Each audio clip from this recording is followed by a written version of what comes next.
The Rookie fan base is surprisingly forgiving. They will accept serial killers, cartel queens, secret conspiracies, undercover chaos, celebrity cameos, and Smitty somehow still having a badge after everything he has done.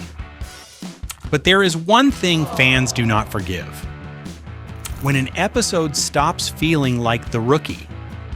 And that is why the most hated episodes in the show's history are not always the ones with the worst acting, the worst ideas, or even the weakest scenes.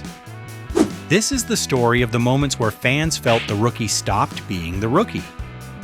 And the first major warning sign came in Season 3, when The Rookie got too blunt. Season 3 gave The Rookie one of its first major fan divides, and the issue was not simply that the show talked about race, policing, or reform. The issue was that some fans felt the show stopped telling a story and started giving a lecture. That is where episodes like Injustice, La Fiera, and Sabotage became so controversial. On paper, the Stanton storyline should have been powerful. Jackson is trapped with a racist training officer. Gray has to decide how far he is willing to go. The department has to face a problem inside its own walls. That is real drama. But for some viewers, Doug Stanton felt less like a character and more like a walking message. And that matters. Because fans can accept a serious theme when it comes through character conflict. But when the dialogue feels too direct, the audience starts seeing the writers instead of the people on screen. And once that happens, every other flaw gets louder. The community center scenes feel forced. Nolan's mother feels like she wandered in from a different show. La Fiera gets humanized in a way that feels tonally strange. Lucy's investigation choices get picked apart. Suddenly, fans are not just watching the episode, they are questioning the entire direction of the season. And this is the first big pattern. Fans did not hate these episodes because they had a message. They hated them because they felt like the message started driving the characters instead of the characters driving the message. And that problem does not stop here. Because next, The Rookie finds a completely different way to make fans say the same thing. Wait, what show am I watching? Part 2. The mockumentary problem begins. The first documentary episode probably seemed harmless. True crime was weird, playful, and clearly meant to be a break from the normal formula. Instead of patrols, roll calls, and case of the week tension, we get a fake true crime special about Corey Harris, cult rumors, a body, and a murder mystery. For some fans, that worked. It was silly. It was different. It gave the cast something new to play with. But here is the problem. A one-off experiment can be fun.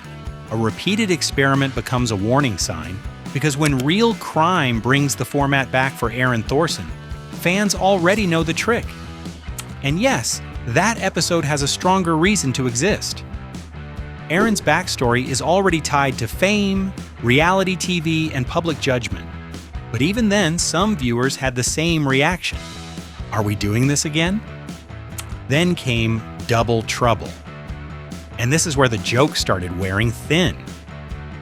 Tim and Lucy's criminal lookalikes, Dim and Juicy, gave the show one of its strangest concepts ever. But fans were not just annoyed because it was ridiculous.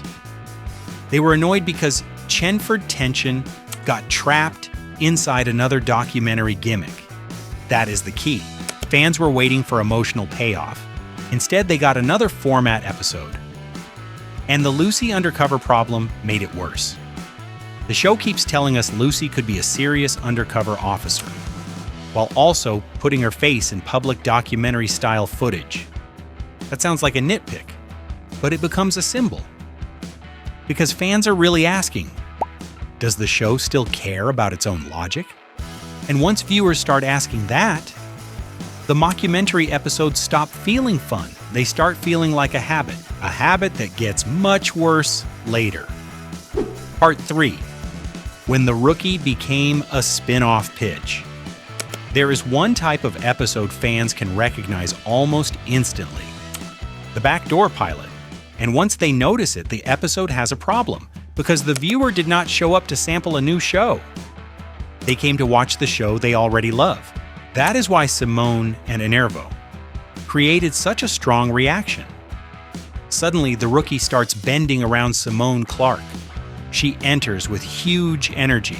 She dominates scenes, the FBI plot expands, the threat gets bigger. The episode keeps telling us she is important, but that is exactly where some fans pushed back. Because characters usually become loved over time. Lucy earned it, Tim earned it, Harper earned it, Lopez earned it, but Simone had to become central immediately because these episodes were not only episodes, they were a launch pad for the rookie, Feds. And that changes how the audience watches. Instead of asking, what happens next in this case? Fans start asking, why is the main cast being pushed aside? That is the dangerous part. A big bomb plot should feel urgent. A federal investigation should feel exciting. But if the audience feels like the regular characters are being used to sell another show, the stakes start feeling fake. And this connects directly to the mockumentary problem. Different format, same feeling. In True Crime, Real Crime, and Double Trouble, fans felt the gimmick hijacked the show. In Simone and Enervo, fans felt the spin-off hijacked the show. And that becomes the real pattern. The most hated episodes are not always hated because every scene fails.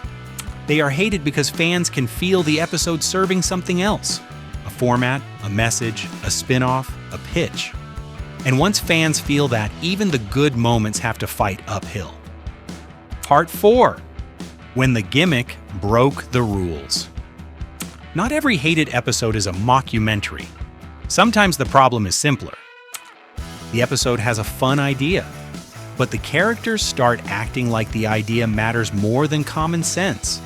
That is why Trouble in Paradise frustrated so many fans.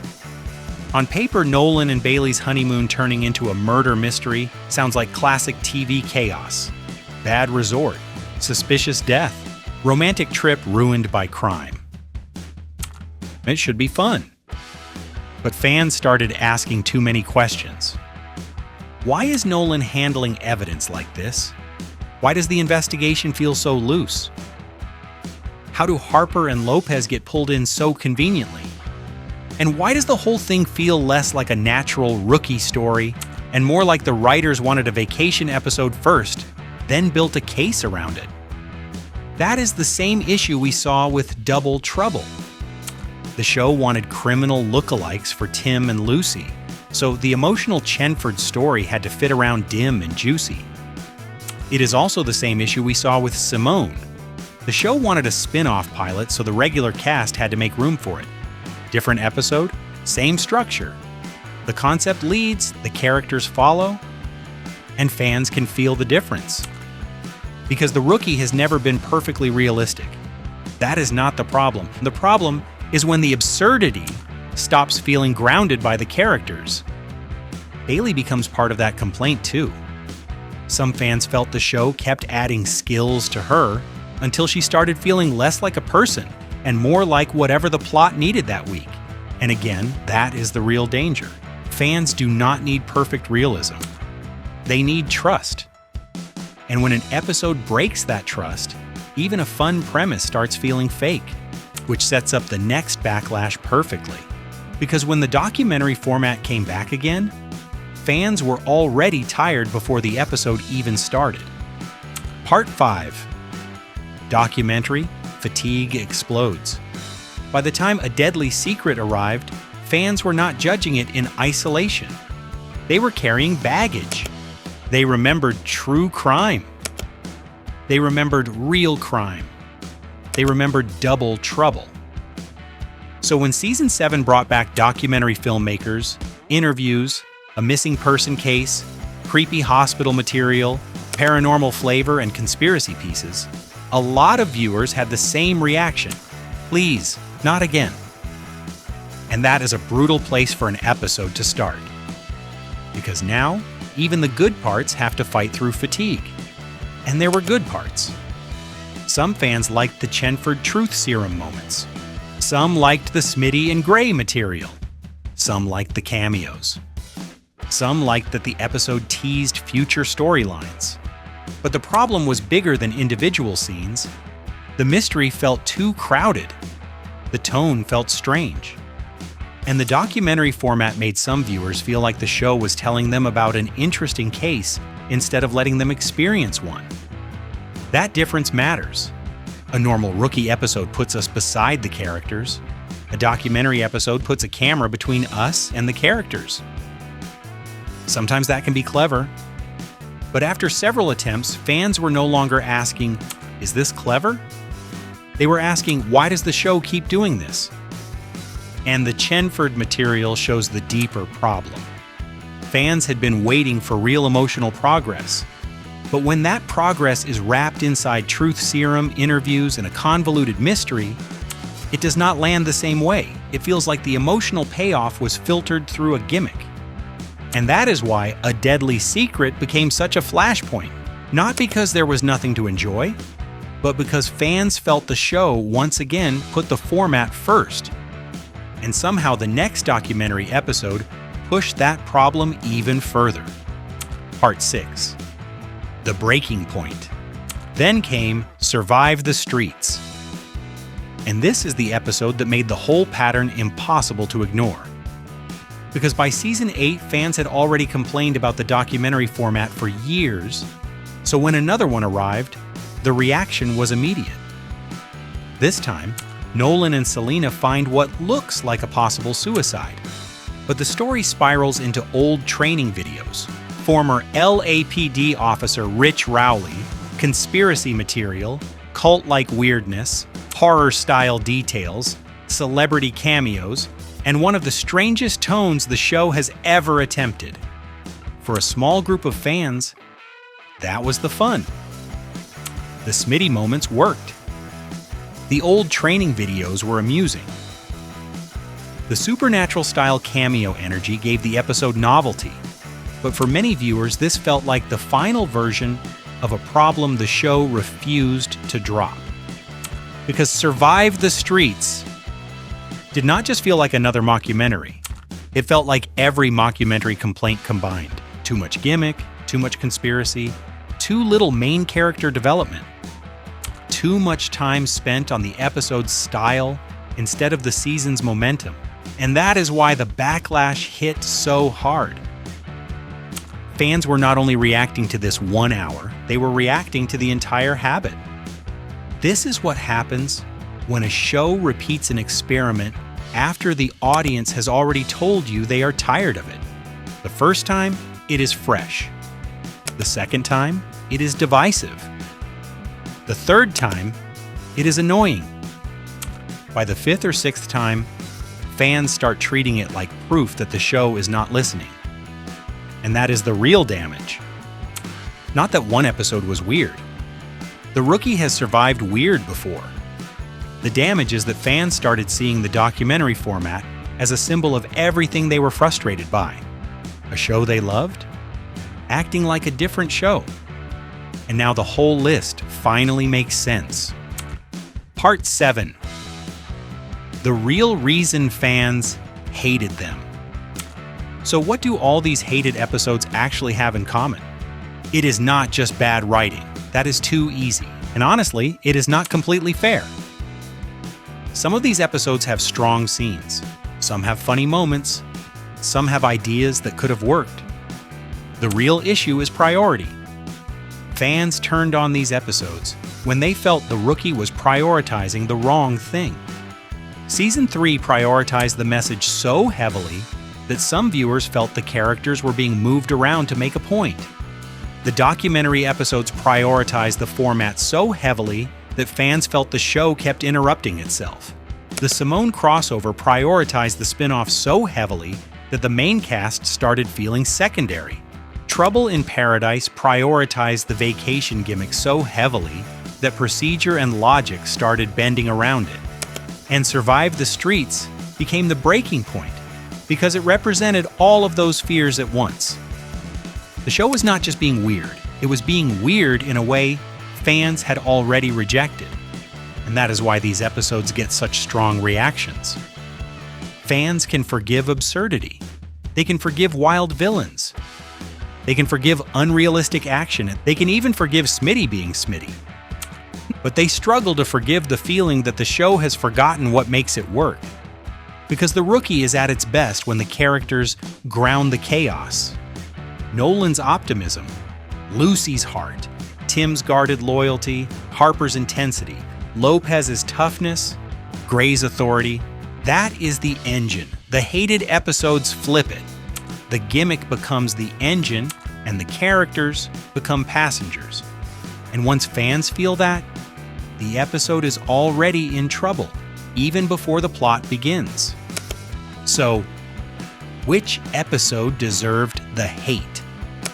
And that is why the most hated Rookie episodes are not always the episodes with the worst scenes.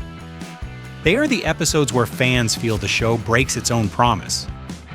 Because people did not fall in love with The Rookie because it was perfectly realistic.